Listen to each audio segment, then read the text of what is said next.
Arrêter la construction du Lyon-Turin serait une folie totale.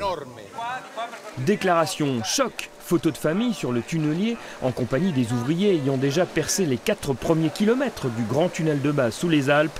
Si l'objectif d'Antonio Tajani était de jouer les princes charmants d'un grand projet européen en voie d'endormissement, opération réussie. Ça motive, ouais, on voit qu'il y a du monde derrière le projet, ça fait plaisir. Du monde derrière, justement, on en doutait plutôt ces derniers temps, à écouter les dirigeants du nouveau gouvernement italien. Il faut tout remettre à plat, toutes les pistes seront explorées, même celle d'arrêter la construction du Lyon-Turin.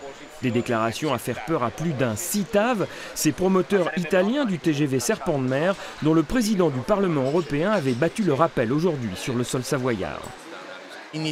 Tout le monde sait en Italie que le nouveau gouvernement est animé de mauvaises intentions vis-à-vis de cette liaison Turin-Lyon. Pour nous, il n'y a rien d'autre à faire que de les empêcher d'avoir le désir d'arrêter ce train en marche. Des politiques italiens montés au créneau donc, et leurs homologues français bien discrets.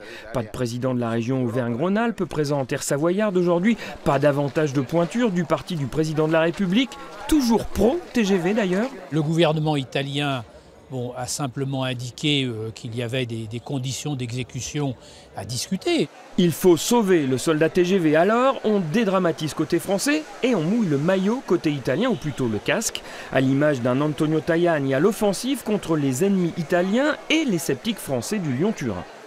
C'est une bêtise du côté italien, ce serait une bêtise du côté français.